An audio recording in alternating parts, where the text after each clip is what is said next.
This is your WLAK Daily News Roundup for Lake Air, 107.5 FM and 1260 AM in Amory.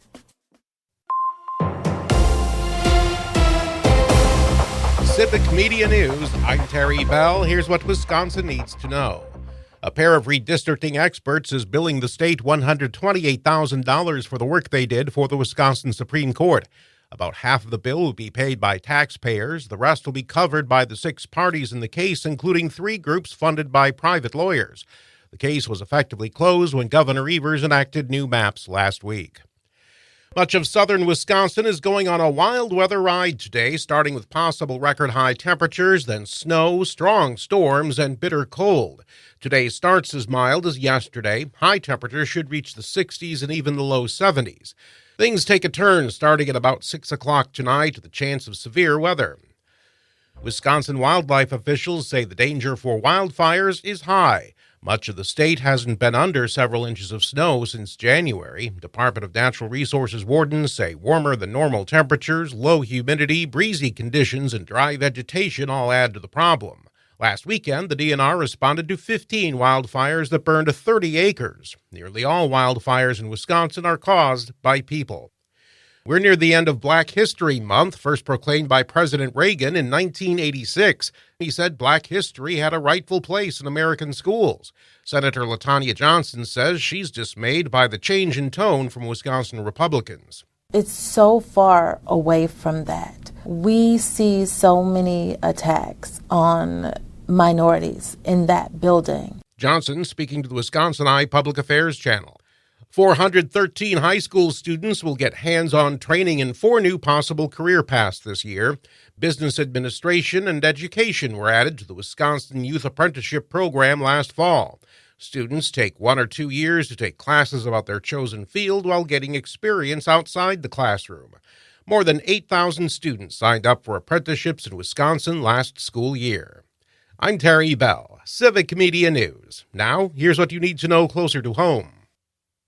For WLAK News, I'm James Kelly. If you think your favorite burger spot is the best in Wisconsin, now's your chance to find out. The Wisconsin Beef Council is accepting nominations for the 2024 Best Burger in Wisconsin until March 24th. Customers or restaurant owners can submit the nominations for the contest. Finalists will get a certificate from the Beef Council and will be eligible for a surprise secret taste test by the contest judges. The winner of the 2024 Best Burger in Wisconsin contest will be announced on May 1st. Nominations can be submitted online. The application period for the Youth Garage Band Competition 2024 Rockconsin is now open. The contest gives kids from 7th to 12th grade across the state the chance to compete in a 2-day competition in June during Summerfest. 10 bands will be chosen to compete from the applications, with the winning band getting to perform a second Summerfest show in July. Interested students must be enrolled in Wisconsin school or homeschooled, and there's no cost to register or participate. Applications can be submitted online. Law enforcement authorities are investigating a hit-and-run crash in Superior. According to the Superior Police Department, the crash occurred around 8 p.m. on Friday at 22nd Avenue East and East 2nd Street near the Super One Plaza. A 38-year-old Duluth man allegedly rear-ended a car with people in it before driving away, crashing through the fence of a nearby house and stopping in the yard. Officers arrested the man and say alcohol may have been a factor in the crash. Nobody was reported injured. Officials say there was a crash between a Duluth Transit Authority bus and another vehicle downtown on Monday morning. According to the Duluth Police Department, the crash happened around 10:45 a.m. at the intersection of North 4th Avenue East and East 3rd Street. The driver of the Transit Authority bus reportedly suffered minor injuries and was taken to the hospital for treatment. There were no passengers on the bus at the time of the crash. The driver of the other vehicle was not injured and was released at the scene. Cloquet schools are working on a new way to stop students from using vapes or e-cigarettes at school. The school board approved funding to install vape detectors in the bathrooms at the high school, middle school, and alternative school. The detectors would alert school officials when vaping could be happening in a bathroom so they can review footage from the hallway and see who it could be. Currently, officials have taken to setting up desks near the bathrooms to work and watch for signs of the vaping themselves. True North Goodwill has unveiled its new location in Ashland. According to a Northern News Now report, the nonprofit held a grand opening event on Friday to share their new 6,700 square foot space with the community. In addition to Goodwill's typical focus on clothing donations, the new facility also has a career navigation center where people can get help in the job hunting process, perfect their resume, and get helpful interviewing tips. The organization hopes to create more opportunities for people who need them. St. Louis County Public Works has announced there will be some temporary load restrictions on some gravel roads in the county. Due to unseasonably warm weather this winter, the gravel roads have become damaged and heavy trucks could cause more damage as the roads continue to thaw out early. The road restrictions cover Fox Farm Road, Two Harbors Road, App Road, and the gravel portion of West Knife River Road. The load restrictions come about a month earlier than the winter weather typically calls for. City of Duluth Human Rights Officer Carl Crawford has announced he will step down from the position to accept a new role with St. Louis County. Crawford will step down at the end of March to become an inclusion specialist with St. Louis County. Under the new role, he'll be responsible for outreach and engagement activities meant to increase diversity, equity, and inclusion efforts. Crawford previously served as the chair of Duluth's Human Rights Commission and a founding member of the Clayton Jackson McGee Memorial. And that's what you need to know. For WLAK News, I'm James Kelly. Mostly sunny early on, but clouds will increase this afternoon with some rain between 4 and 5 and then some light snow after 5 p.m. Our high today 58 by early to mid-afternoon with temps falling to the mid-30s by late today. Tonight, light snow with blowing snow 9 for a low. Tomorrow, sunny 22. We'll bounce back Thursday with sunshine and a high near 50. I'm meteorologist Sean Cable. Temperature now 38. It's the Bucks and the Hornets tonight. Hi, I'm Mike Clemens with sports. The Bucks are back home, and what Giannis says seems like forever, taking on the Charlotte Hornets. Going home now. I feel like we've been on the road for so long. Play against Charlotte. They're a tough team, young team, play fast, very scrappy, crafty players. Dangerous team. We have to respect them and play good basketball, play hard like we did. Hopefully we can get a win. Bucks forward Bobby Portis. The second half of the season, it's a sprint right now. 24 games left. We had 26 after the break. Every game starts to matter. Head coach Doc Rivers says he's finally seeing improvement on defense. I think our guys, playing both ends is exhausting, and it was taken away from our offense a little bit. I think their conditioning is starting to catch up. You can see that.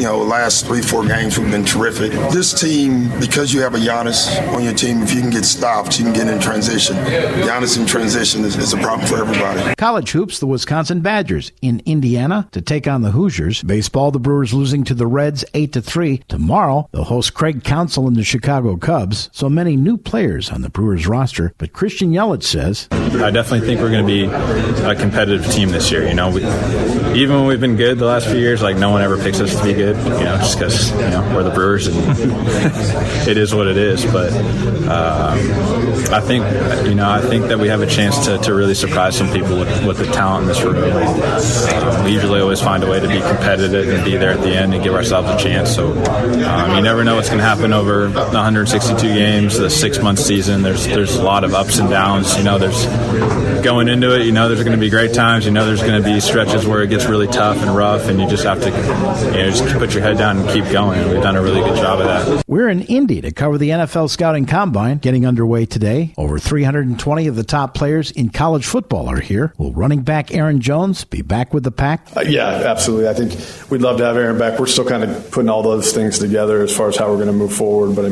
that's kind of the anticipation is that he'll be back. That's Packers GM Brian Gutekunst. With sports, I'm Mike Clemens. I'm Pete with the 60-second Showbiz Beat.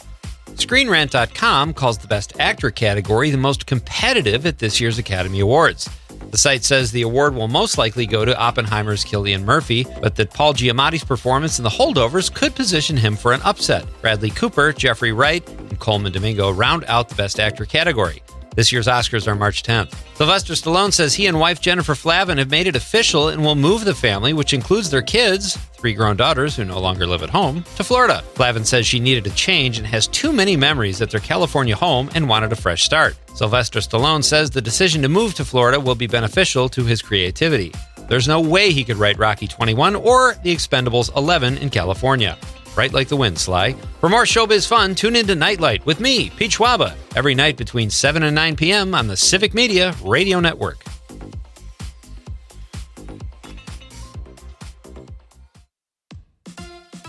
In case you were worried, Wisconsin is well represented on the show Actor with a Pickup Truck Needs to Go on TV to Meet Girls, also known as Farmer Wants a Wife. Thanks to her Midwestern charm, 24-year-old Grace Gerard of Caledonia, Wisconsin, has apparently been getting the big eye from TV farmer Brandon Rogers on Fox's, quote, reality, end quote, show. Rogers chose Gerard for a solo date on last week's episode, saying he was hoping for a drama-free evening, which is the exact opposite reason people tune into reality TV. Good luck, Grace. It's been 9 years, but Downton Abbey fans might get another dose of the show they treasure. According to Collider.com, a 7th season could be on the way. The new season would follow 2 wildly successful feature films about the Crowley family and their staff. The show has not been on for 9 years, and it's been about 7 years since I've been asked, "You've really never seen Downton Abbey?" Once again, the pressure is on, and I will have to check it out.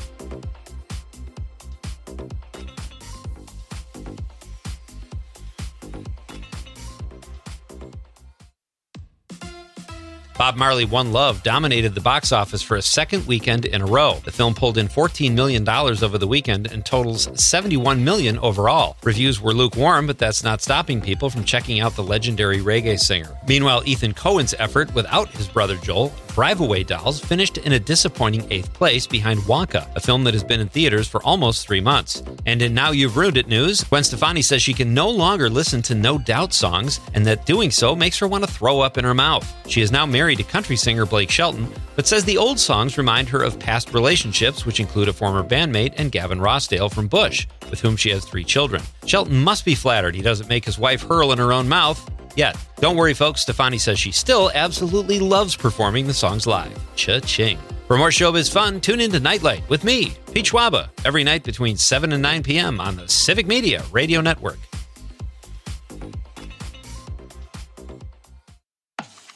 That's your WLAK Daily News Roundup from Civic Media. Subscribe to this podcast on Spotify, Apple, or wherever you find your podcasts. Find more news at lakeair.radio.